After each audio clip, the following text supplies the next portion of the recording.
ሚካኤል እንኳን ደህና መጣ። እንደምን አደርክ? አለን ሸምሲያ እንደምናለሽ እንደምናላችሁ ያላድማጮችን በያሉበት ደህና አደራለሁ። ምን ጉዳዮች አሉን? ለማንጫ መቼም ይጠበቃል በሚገባ ትላንት በጣም በትልቁ ሲጠበቅ የነበረው ጉዳይ ነው። አዝቴካ ስቴዲየም ላይ ነበር የተከናወነው። 80,000 ደጋፊዎች በነበሩበት በጣም ደማቅ በሆነ መንገድ ጀምሯል።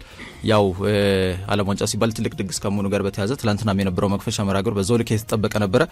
3 ቀይ ካርድ ተመዝግቦበታል በትላንትናው ጨዋታ 2018 እና 2022 ላይ በተደረጉት የዓለም ዋንጫዎች ላይ በድምሩ በ32 መርሃ ግብሮች በአጠቃላይ 4 ቀይ ካርድ ነበር የተመዘገቡት። ትላንትና በመክፈቻ 3 መታየቱ ግርምትን ፈጥሯል። ዞሮ ደቡብ አፍሪካ ተሸንፋለች። ዛሬ የሚደረጉ አሁን ስቱዲዮ ባለንበት ሰዓትም ጨዋታ የተደረገ ይገኛል።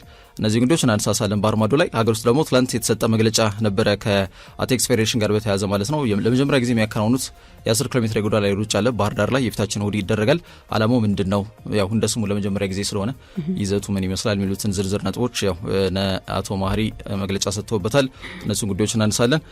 ወደ ባርማዶ ጉዳዮች ስናቀና ሰዓት ካለን ያው ተጨማሪ አጫጭር ጉዳዮች ይኖራሉ። ካልሆነ ግን ሞር ፎከሳችን ዓለም ዋንጫ ላይ ይሆናል። ጥሩ መቀጠል ትችላለህ። እሺ አመሰግናለሁ ሸምሲያ። የተለያዩ ጉዳዮች እናነሳለን። ያው አትሌቲክስ ፌዴሬሽን ትናንትና ከሰጠው መግለጫ ልነሳ። አንደኛው ያው እንደ ስሙ ለመጀመሪያ ጊዜ ሀገራችን ላይ የሚደረግ የ10 ኪሎ ሜትር ጎዳና ላይ ሩጫ በአትሌቲክስ ፌዴሬሽን ይከናወናል። 10 ኪሎ ሜትር ሲባል ሁሌ ታላቁ ሩጫ ነው የሚመጣው። ግን አትሌቲክስ ፌዴሬሽን ደግሞ ይህንን ውድድር ምዕራፍ በተለየ መንገድ ለማከናወን ከግምት ውስጥ በመክተት ይህን ውድድር ምዕራፍ በይፋ ያከናውናል ማለት ነው። ኦፊሻሊ በዚህ ዓመት ይጀምረዋል። የፌዴሬሽኑ ከፍተኛ ቴክኒክ ባለሙያዎች ወደ ባህር ዳር በማቅናት አስፈላጊውን ስራ እያከናወኑ እንደሆነ ለማወቅ ተችሏል።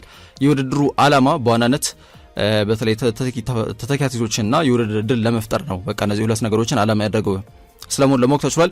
በውድድሩ ላይ የግል ተወዳዳሪዎችን ጨምሮ ከ6 ክለቦች የተውጣጡ 91 አትሌቶች ይሳተፉበታል። ውድድሩ ከአንደኛ እስከ 8ኛ ለሚወጡ አትሌቶች የገንዘብ ሽልማትም የሚበረከትበት እንደሚሆን ለማወቅ ተችሏል ማለት ነው። የኢትዮጵያ አትሌቲክስ ፌዴሬሽን የውድድርና ተሳትፎ ዳይሬክቶሬት ተወካይ አቶ ጊዜር ነውና አቶ ማሪ ነጋሽ መግለጫውን በጋራ እንደሰጡ መናገር እንችላለን። ከዛ ውጪ የኢትዮጵያ እግር ኳስ ፌዴሬሽን ያመቻቸው የወዳጅነት ጨዋታ ከኢትዮጵያ ሴቶች ከ17 ዓመታች ብሔራዊ ቡድን ጋር በተያያዘ ትልቁ ተጠቃሽ ጉዳይ ነው። ከዩጋንዳ ጋር ትላንትና በቢቂላ ስቴዲየም ላይ የወዳጅነት ጨዋታቸውን አድርገው ነበረ። እንደዚህ አይነት የወዳጅነት ጨዋታዎች በዋናነት ከአፍሪካ ዋንጫ ማጣሪያ መርሃ ግብሮች በፊት መምጣታቸው እርግጥ ሴቶች ያሉበት እንደውም የዓለም ዋንጫ ምድብ ነው። በነገራችን ላይ የአፍሪካም አይደለም በዓለም ዋንጫ የመጨረሻ ማጣሪያ ጨዋታ ከዛምቢያ ጋር ይጠብቃቸዋል። ከዛ አስቀድሞ ግን አሰልጣኝ ራውዳ አሊ ለ25 ተጫዋቾችን ጥሪ አቅርባ እንግዲህ የጨዋታ ፍልስፍናን ተጫዋቾች ላይ ማስረጽ የሚለው ትልቁ መሰመር ያለበት ጉዳይ ነው። ከልምምድ ባለፈ ደግሞ ኮምፒቲቲቭ በሆነ ጌም ያው ራሳቸውን ተጫዋቾቹን ለሁለት ከፍለው በግራና በቀኝ ከማጫወት ይልቅ ልምምድ መርሃ ግብር ላይ ማለት ነው ራሱን የቻለ አንድ ኦፖነንት ወይም ተጋጣሚ በወዳጅነት መርሃ ግብር ቢመጣ ግን እየተሻለ ነውና የኢትዮጵያ እግር ኳስ ፌዴሬሽን የነገር ያመቻቸበት መንገድ በትልቁ ማድረግ ያስፈልጋል። ሊዲያ ኢያሱ 2 ጎሎችን አስቆጥራለች። ምህረት አየለ ተጨማሪ 1 ጎል ለኢትዮጵያ አስቆጥራ ነበር። ግን ጨዋታው 3-3 ነው የተጠናቀቀው። መረባቸውን ማስደፈር የሚለውና ተከላካይ መስመራቸውን ማጠናከር እንዳለባቸው አመላካች የሆነ ውጤት ይዘው ወጥተዋል ብለን እናነሳ እንችላለን። ናማኩላ ጆን፣ ባቤሬ ማርታና ያጋላ ፍላቪያ ጎሎችን አስቆጥሯል። ለዩጋንዳ 3-3 የተጠናቀቀበት መርሃ ግብር ነው። አሰልጣኝ ራውዳ ከጨዋታው በኋላ ተጫዋቾቹ ረጅም ኪሎ ሜትር አቋርጠው መምጣታቸውን ጠቅሳለች። መጠነኛ የድካም ስሜት እንደነበረም አያይዛ ሀሳብ ሰጥታበታለች። ዞሮ ግን ውጤቱ ተስፋ ሰጪና እንደዚህ አይነት የወዳጅነት ጨዋታም ስናደርግ ለመጀመሪያ ጊዜያችን ነው። እድሉ በሚገባ ለመጠቀም ጥረት እናደርጋለን። በተለይ ደግሞ ከዛምቢያ መርሃ ግብር ጋር በተያያዘ የሚል ሀሳብን ሰንዝራለች ማለት ነው። ወደ ባርማዶ ጉዳዮች አቀናን። የዓለም ዋንጫ 23ኛ ጊዜ በይፋ በትላንትናው ዕለት ጀምሯል። የሜክሲኮ የአሜሪካና የካናዳ በጣምራ ነው የሚያዘጋጁት። ግን ከሚደረጉት 104 ጨዋታዎች መካከል 78ቱ አሜሪካ ላይ ነው የሚደረገው። ለዛም ነው ትልቁ የአሜሪካ የቪዛ ኢሹና በአሜሪካ እየተሰሙ ያሉ ጉዳዮች እግር ኳስ አልሸት ከማለታቸው ጋር በተያያዘ ደጋፊዎቹን ቅሬታቸውን ከወዱ እያሰሙ የሚገኙ። ትናንትና ግን መክፈቻው ደማቅ በሆነ መንገድ ሜክሲኮ አዝቴክ ስቴዲየም ላይ ነበር የተከናወነው። ይሄ አዝቴክ ስቴዲየም በነገራችን ላይ አንጋፋ ስቴዲየም ነው። ዲየጎ አርማንዶ ማራዶና ሆነ ኤልሰን አራንቴስ፣ ዶና ሲሜንቶ፣ ፔሌና ማራዶና የዓለም ዋንጫ ያሳኩበት ሜዳ ነው። በነገራችን ላይ ፔሌ ያው 3 ጊዜ የዓለም ዋንጫን ያሳካ ብቸኛው እግር ኳስ ተጫዋች ነው። ሶስተኛውን በ1972 ሲያሳካ ብራዚል ከብራዚል ብሔራዊ ቡድን ጋር በጋራ ማለት ነው እዚህ ስቴዲየም ላይ እንደነበር ይታወቃል። ከዛ ውጪ ከአርጀንቲና ጋር በተያያዘ በ1986 ዲየጎ አርማንዶ ማራዶና ያው የዓለም ዋንጫን በተለይ ያሳኩበት አጋጣሚም እዚሁ ስቴዲየም ላይ እንደሆነ ይታወቃልና አንጋፋነቱን ለመጥቀስ ያክል ነው። ትላንትናም 23ኛውን የዓለም ዋንጫ በይፋ አስተናግዷል ማለት ነውና ሜክሲኮ አዘጋጁ ሀገር ከደቡብ አፍሪካ ጋር ነበረ ጨዋታቸውን ያደረጉት። 2-0 በሆነ ውጤት ሜክሲኮ ጨዋታ ማሸነፍ ችላለች። የሜክሲኮ ማሸነፊያ ጎሎች ዩሌን ኩዊኖኔስ የመጀመሪያውን ጎል አስቆጥሯል። እንግዲህ 2026 የዓለም ዋንጫ የመጀመሪያውን ጎል በዚህ ተጫዋች የተቆጠረች ናት። በክለብ ደረጃ አልካዲሲያ ነው የሚጫወተው። የሚገርም እንቅስቃሴ ሲያደርጉ ከነበሩት ተጫዋቾች መካከል አንዱ እሱ ነው። በመጀመሪያው አጋማሽ 9ኛው ደቂቃ ላይ እንዲሁም ደግሞ ራውል ሄሜኔዝ ያው በፉላም ቤት የምናውቀው ይህ አንጋፋ አጥቂ 6ኛ ለዋንጫውን እያከናወነ ይገኛል። በነገራችን ላይ 68ኛው ደቂቃ ላይ ጎል አስቆጥሯል። በዚህ መሰረት 2-0 በሆነ ውጤት ሜሂኮ ቪቫ ሜሂኮ እያሉ እንግዲህ በደጋፊዎቹ በስቴዲየም ሲያናውጡት እንደነበር ትናንትና ድፍን አዝቴክ ስቴዲየምን አይተናል። በሁለተኛው አጋማሽ ላይ ያው 50ኛው ደቂቃ ላይ ደቡብ አፍሪካው ተከላካይ ስፍራ ተጫዋች ስፊፎሊ ስቶሊ ብሪያን ጉቴሬዝ ላይ የሰራውን ጥፋት ተከትሎ በቀይ ካርድ ከሜዳ ለመውጣት ተገዷል። በዚህ ጨዋታ ላይ ሁለተኛው ቀይ ካርድ ደግሞ መደበኛው 90 ደቂቃ ሊጠናቀቅ 7 ደቂቃ ሲቀሩት ቴምባ ዙዋን ተመልክቷል። ሁለተኛ ቀይ ካርድ ማለት ነው። ከአንድ ቡድን 2 ቀይ ካርድ ተመዟል። ይሄ ባፋና በመድረኩ ተሳትፎ 4ኛ ቀይ ካርድ ሆኖባቸው ተመዝግቧል። በአጠቃላይ ቀደም ብዬ መግቢያ ላይ እንዳነሳሁት 2022 ኳታር ላይ ሲደረግና 2018 ሩሲያ ላይ ሲደረግ ሁሉም እንግዲህ መርሃ ግብሮች ላይ የአጠቃላይ የተመዘገቡ ቀይ ካርድ መጠን 4 ብቻ ነበረ በእያንዳንዱ መርሃ ግብር ማለት ነው። ትላንትና ግን በአንድ መርሃ ግብር ብቻ 3 ቀይ ካርድ ተመልክቷል። ገና ደግሞ ጨዋታዎቹ 104 ናቸው። እንደ በፊቱ 64 ወይም 65 ጨዋታዎች ብቻ አይደለም የሚደረጉት። በዛ ሂደት ገና በአንድ ጨዋታ 3 ቀይ ካርድ መታየቱ በጣም ግርምትን ፈጥሯል። ባፋኖቹ በአጠቃላይ ወደ ጨዋታው መመለስ እንዳይችሉ እንቅፋት እንደሆነባቸው በትልቁ ማንሳት እንችላለን። በተጨመረው ደቂቃ 92 ደቂቃ ላይ ደግሞ የሜክሲኮ ሴዛር ሞንቴዝ የጨዋታውን 3ኛ ቀይ ካርድ ተመልክቷል። ያው ዲናይንግ ጎል ስኮሪንግ ኦፖርቹኒቲ ነው። ብራዚላዊ ዳኛ ነበር ጨዋታውን በመሃል አልቢስነት ሲመር የነበረው። ብዙ ጥያቄ የሚነሳበት አይነት ጨዋታ ግን አላደረጉም። ምናልባት ቀይ ካርዱ ሲጋነን ዳኛው ጨዋታው ከብዷቸው ወይም ደግሞ እንደዛ ሊመስል ይችላል። ግን ትክክለኛ ሊያሰጥ የሚችሉ ቀይ ካርዶችን ነው ሲመዙ የነበሩት። ትላንትናም የ92ኛው ደቂቃ ሴዛር ሞንቴዝ ቀይ ካርድ በግልጽ የሚያሰጥ ነው። ዲናይንግ ጎል ስኮሪንግ ኦፖርቹኒቲ ይሄ በኤፍኤ የተቀመጠ ህግ ነው። ጎል የማስቆጠር 1-1 ከግብ ጠባቂው ጋር እንዳይገናኝ ነው ያደረገው። ከዛ ጋር በተያያዘ ነው ቀይ ካርድ የተመለከተው ማለት ነው። የ23ኛው የዓለም ዋንጫ መክፈቻ እንግዲህ ታሪካዊ አዝቴክ ስቴዲየም ላይ ትላንትና አስገራሚ እንቅስቃሴዎችን በታየበት መንገድ እንግዲህ መጀመሪያው ጨዋታ እንደተጠናቀቀ መናገር እንችላለን ማለት ነው።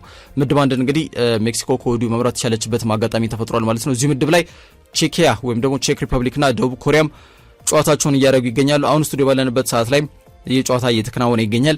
ደቡብ ኮሪያ 2-1 በሆነ ውጤት ይህን ጨዋታ እየመራች ነው። እዚህ ምድብ ላይ የሚገኙ ሀገራት ናቸው ደቡብ ኮሪያም ሆነች ቼኪያ ወይም ደግሞ ቼክ ሪፐብሊክ ማለት ነው። ከኋላ ተነስቶ ባስቆጠሯቸው 2 ጎሎች ደቡብ ኮሪያ 2-1 እየመሩ ነው። መደበኛው 90 ደቂቃ አጠናቆ ጭማሪ ደቂቃዎች ላይ ደርሷል። ክሬጂክ 59ኛው ደቂቃ ላይ ከቭላዲሚር ኮፋል ያገኘውን አጋጣሚ ወይም ያገኘውን ኳስ በሚገባው መጠቀም ቼክ ሪፐብሊክ መሪ አድርጎ ነበረ። ኢምቦም የተባለው ተጫዋች 67ኛው ደቂቃ ላይ እንዲሁም ደግሞ ሂዮንግ ጊው የተባሉ ተጫዋቾች ተጨማሪ ጎሎችን አስቆጥረው ደቡብ ኮሪያ ከኋላ ተነስቶ ባስቆጠሯቸው 2 ጎሎች 2-1 እየመሩ ነው የሚገኘው በዚህ ሰዓት ላይ ማለት ነው። እንግዲህ የደቡብ ኮሪያ አሰልጣኝ ሚዮንግ ቡሆንግ ይህንን ውጤት አስጠብቀው የሚወጡ ከሆነ ከሜክሲኮ እኩል 3 ነጥብ ላይ የሚገኙ ይሆናል ማለት ነውና እዚሁ ምድብ ላይ የሚደረገው ጨዋታ መርሃ ግብር በትልቁ የሚጠበቅ ነው የሚሆነው።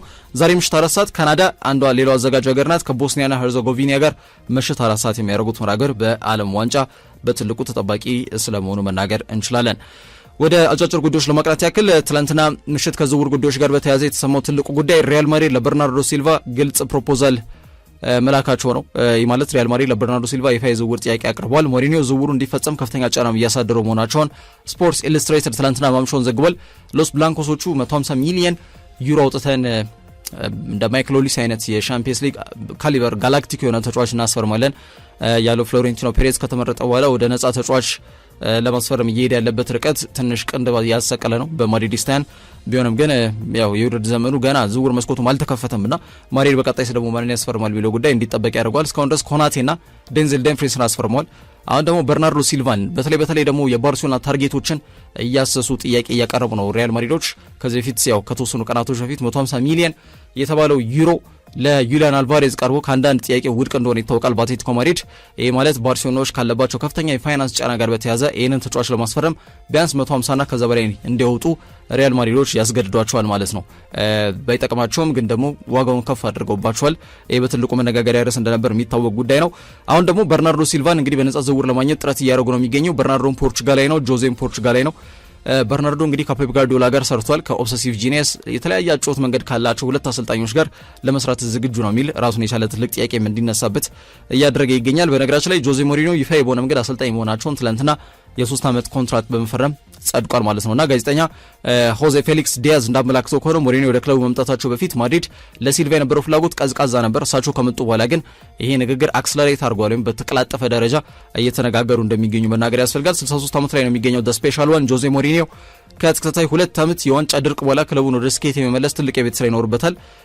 በነገራችን ላይ ሎስ ብላንኮሶቹ ወይም ደግሞ ሪያል ማድሪድ ሎስ ማሪንጌዎቹ ማለት ነው ያው ሞሪኒዮን ከቤኔፊካ ጋር የነበረውን ውል እንዲያቋርጥ ለማድረግ 15 ሚሊዮን ዩሮ ከፍለዋል ወይም ወደ 17.3 ሚሊዮን ዶላር ገደማ ነው። አሰልጣኙ በይፋ ስራውን እንግዲህ በፈረንጆቹ ጁላይ 13 ወይም ሐምሌ 13 በይፋ የሚጀምር ይሆናል። የቅድመ ውድድር ዝግጅታቸውንም የሚያደርግ ነው የሚሆነው። 2010 እስከ 2013 ከዚህ በፊት 3 ዓመታትን ሪያል ማድሪድን አሰልጥኖ እንደነበር የሚታወቅ ጉዳይ ነው። በዛ ሂደት 100 ነጥብ እስካሁን ድረስ በላሊጋ ሪከርድ ነው። በነገራችን ላይ 100 ነጥብ ሪያል ማድሪድ እንዲይዙና 121 ጎሎችን በማስመዝገብ በላሊጋ ሻምፒዮን እንዲሆኑ አስችሏል። ግን ከነ ኤከር ካሲያስ፣ CR7፣ ክርስቲያኖ ሮናልዶ ዶ ሳንቶስ አቬሮ እንዲሁም ከካሪም ቤንዜማ ከመሳሰሉ ታላላቅ ኮከቦች ጋር በይፋ ይጋጫል። ያው ጆዜ ይታወቃል፣ ለግጭትም ቅርብ ነው፣ አብሮ ለመስራትም ቅርብ ነው። ኢጎሜኒያስቲክ የሆኑ ተጫዋቾችንም ሞር ፎከስ አድርገው ውጤቶችን እንዲያገኙ ብቻ ትኩረት በማድረግ ሂደት ላይ ትልቅ አስተዋጽኦ ያለው አሰልጣኝ እንደሆነ ይታወቃል። የክለቡ አመራሮች በሞሪኒዮ ጠንካራ ስብዕና ላይ ሙሉ እምነት ጥለዋል። ዋናው ዓላማቸውም ይሄ መልበሻ ክፍል ውስጥ እየተፈጠረ ያለው እሰጥ አገባና ውጥረትን ማርገብ እንደሆነ ይታወቃል። አሰልጣኙ ወደ ማድሪድ በአስቸኳይ ትልልቅ ዋንጫዎችን እንዲመልሱ ጥረት እንደሚደረግም ይገመታል ማለት ነው። በርናርዶን እንግዲህ ግልጽ በሆነ መንገድ ለማስፈረም ጥረት ያደርጋሉ የሚሉት ርዕሰ ጉዳዮች ናቸው በትልቁ እየተነሳ የሚገኘው። ከዛ ውጪ ዋታሩ ኤንዶ በጉዳት ምክንያት ከጃፓን ዓለም ዋንጫ ስብስብ ውጪ መሆኑን በትናንትናው ዕለት ለማወቅ ተችሏል።